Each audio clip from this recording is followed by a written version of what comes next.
But now he goes to 9. He says, likewise, I want women to adorn themselves with proper clothing, modestly and discreetly, not with braided hair and gold or pearls or costly garments. Whoa. Well, hold on there. And this is something I'm going to be very honest with you, that my wife and I we've really been struggling with this. Not that we don't want to obey it. We want to make sure we know what it means. Because what does it mean? Because we've been given some terms here, and they're not, we almost look at this and say, why didn't you give us more? Give us a rule. Give us, something that we can just follow. But I want you to look at some things. I want you to see, first of all, likewise I want women to adorn themselves. Now, he wants women to adorn themselves. Okay? So adornment's not bad. But that adornment, we're going to see, is in verse 11. In verse 10, it's good works, godliness, a quiet and submissive spirit. Now, but let's go on. He says, I want women to adorn themselves with proper clothing. That tells me that there is clothing that's improper for a Christian woman. All right? That's just logic. There is clothing that is improper for a Christian woman. Now, he says, the clothing must be modest. Modest. This is very important. It's literally proper clothing with modesty is the way it goes in the original text. So with modesty. My wife has a really good thing that she says, and she goes, if your clothing is a frame for your face from which the glory of God is to shine, it's proper. If it draws attention to your face. If your clothing draws attention to your body, to outline it, to make it noticed, then it's sensual. It's sensual. What you're doing is wrong. Now, I want to step off for just a second. Women, you need to understand something. Men are not as dumb as you think they are. My wife and I have a friend in Illinois, and she's a very pretty lady. Very pretty. And if she walked in that door right now, every man in this room, if he turned and saw her, this is what they would say. Well, that's a very pretty lady. That's a very elegant lady. That's a beautiful lady. And that's what they would think. But ladies, there are also women that aren't half as attractive as that lady I just described to you, either in their face or in their body. And they could walk in that door, and the moment every man heard the door open and he looked over there, if he was a godly man, he would have to go like this. Because it's not beauty. It's sensuality. And even though you can't exactly write down the rules and put it all on paper, when you see it, you know it. There is a difference between beauty and sensuality. And God is not against beauty. He is against sensuality. In Philippians, we are told to think on things that are excellent, that are noble, that are just, that are right, that are true. The way a woman carries herself and the way she dresses ought to promote the following types of words: modesty, discretion, wisdom, beauty, elegance, refinement, but not sensuality, luxury, extravagance. You know, extravagance, ladies, is when your husband wants you to take off your earrings so he can make them into lures to catch northern pike.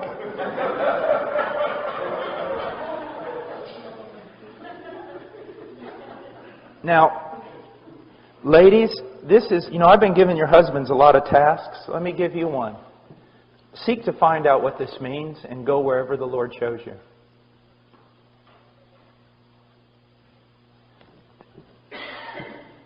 There is nothing more attractive than a woman who has this look of wisdom and discretion and nobility and simplicity. Simplicity. It's just a simple beauty about her. Now, I was teaching in Romania, I guess it was about 2 years ago, and I was at a university. I think it was Brașov, University of Brașov, I think, or something.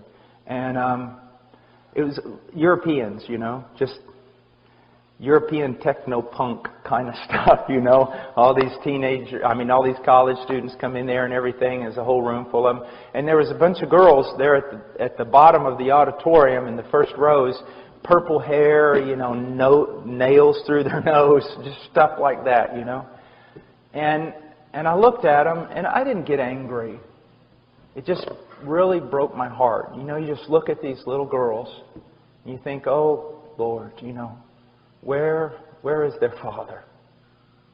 What's happened? And this is what I did. I looked at them and I said, how many of you have seen the movie Pride and Prejudice? BBC, or the recent one with Keira Knightley, or how many of you have ever seen that? Or seen Sense and Sensibility? Those two movies. And most of them went, I have. And I said, after you saw that movie, those movies, did you feel sad? Kinda? And a lot of them went, well, yeah, I did. Come to think of it, when I saw those movies, I felt sad. And I said, do you want me to tell you why? And they said, sure. I said, because much of what you saw in that movie has been killed in you. It's been killed. There was a time when people dressed for the sake of beauty. Now it's for the sake of lust. It used to be refinement. Now it's grunge. And I said, isn't it amazing that even though this really didn't happen in the movie, this was kind of the thing the movie gave you. Like if a girl was standing there and she reached for a book, let's say a 19-year-old girl, and she reaches for a book, and the moment she reaches for the book, a boy also reaches for the same book, and his hand crosses her hand like this just by accident, and guess what happens? The moment that happens, she almost loses her breath, she flushes, and has to leave the room. Look what they've done to you. Look how they've robbed you. And you've allowed yourself to be robbed. The young man, his heart's beating and he doesn't even know what to do. Just jumps out of a window. The young girl is all flush and she's just feeling all these emotions that are just about to explode in her heart, and tenderness and innocence and all these things that have been killed in you, young lady. They've been killed. Sin causes death all the time. It kills everything. It kills beauty. It kills poetry. It kills refinement. I would challenge you to get into the Scriptures, and it is a difficult task, because you start asking yourself a question, well, what is it? What is masculine? I mean, does it mean I can never wear pants? Does it mean this or that? Those are very hard questions, and you know what? You need to have a lot of grace, because when the Scriptures do not say something specifically, you better not be putting your specific rules upon people. Be very careful here. And as you know, I mean, my wife's here. She's, she doesn't dress like a Puritan or something. But at the same time, I can tell you that she and I are in a transition. Because we've honestly, you get around to trying to look at different aspects of your life. And one of the things is, what is it supposed to look like to be a feminine, beautiful woman with discretion and wisdom and nobility? And you could dress a woman in a skirt that went all the way down to her heels, and she could still be sensual and ungodly. I mean, nothing's going to cover up a wicked heart. But how should the daughters of God dress themselves? And, some people have gone really, I think the other side, and they just wear, denim skirts and white tennis shoes and, put their hair a certain way, and everybody's a homeschooling mom. I don't think that's what the Scriptures had intended either. But I will tell you this. Take simplicity. Take modesty. Take discretion. Put within that beauty and elegance. Throw away from it all sensuality and luxury and extravagance, and try to find, where does the Lord want you to be? And I'll tell you this, just as a man. A woman who most people would say is not that attractive in her face or in her body. If you see nobility in her, if you see discretion and wisdom in her clothing, in her way of being, it is attractive. It is pleasant. It is. It is. A noble, virtuous woman who just doesn't have it on the inside, but it affects the way she dresses, it affects the way she holds herself. And young ladies that are here, man, boys don't play with you. They don't wrestle with you. They don't come up and grab you around the neck. They don't do all these kinds of things.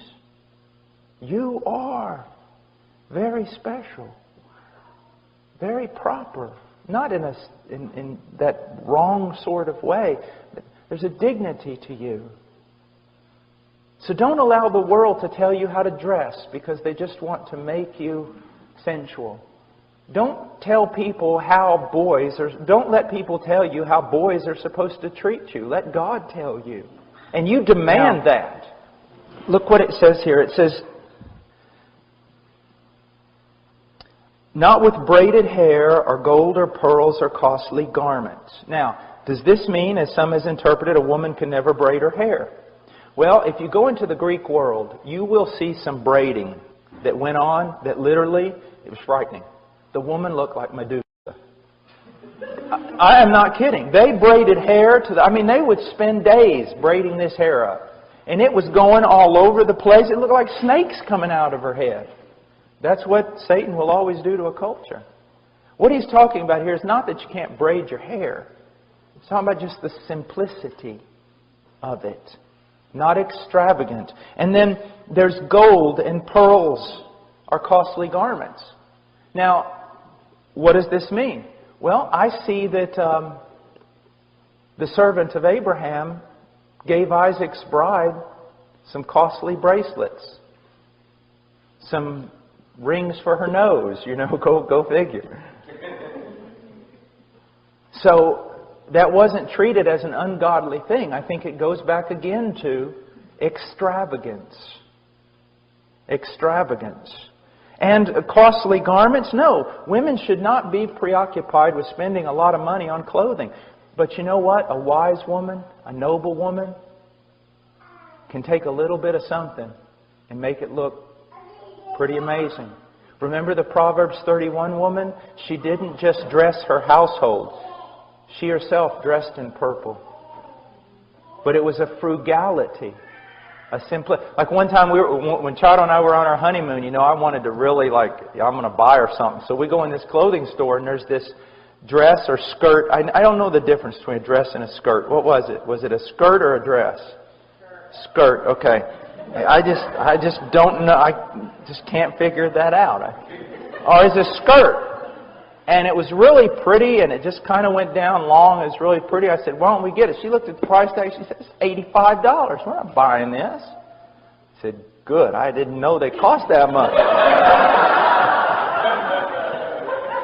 But guess what? A few weeks later, she found the same skirt, different color, exact same skirt, with the price tag still on it, in a Goodwill, I think it was, for $5. And I was like, praise the Lord. You know, I'm like, here, honey, here's $10. Don't spend it all in one place.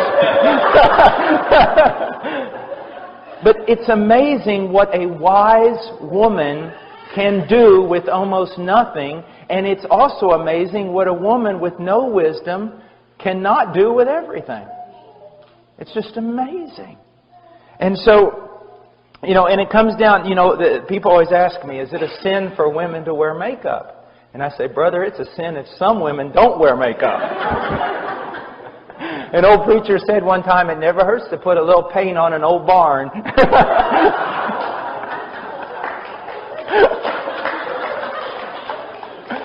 But now, here's the point again.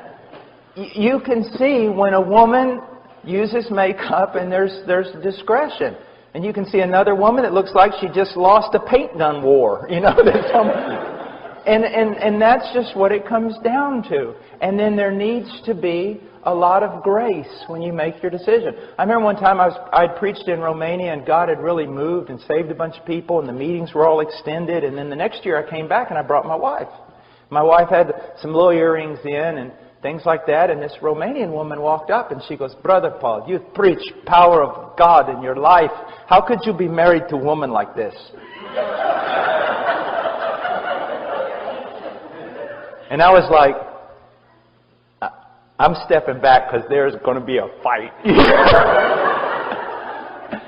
And my wife was so wise. She got her in a headlock and pounded. No, I'm just kidding. This lady who said this was about 25, 30 years old, 25. And she looked just haggard. But, I mean, in her face you could see she was an attractive lady, but she was just haggardy. I mean, just morose. And my wife goes, do you have a picture of yourself? The lady goes, yeah. Before I was converted. Charles said, can I see it? Lady said, yeah. Charles looked at the picture, and it was a vibrant young lady, smiling, happy. Charles looked at it, and she gave her back the picture, and she said, you know, I liked you better when you were lost. And then she came back to her and said, is this what Jesus does to a person? Kills their joy? Makes them mean-spirited? Okay, you don't have any makeup and you don't have any earrings on. But you look, she didn't say this, but I know she was thinking it. You look like a zombie from the Dawn of the Dead movie. You know, the fact of the matter is, this woman was in bondage. She had decided that she should wear longer dresses, and I think that's wonderful. And she had decided that you need to be very careful. I think that's wonderful. But look what she didn't have. She didn't have the good works as is proper for women making a claim to godliness. She didn't receive instruction well, and she wasn't submissive, and she didn't have a quiet. I mean, there was just no joy. There was no fruit of the Holy Spirit. So see, you can go through your wardrobe and decide what's decent and what's not, but if inside your heart is not right, you can't cover up your sin. You can't.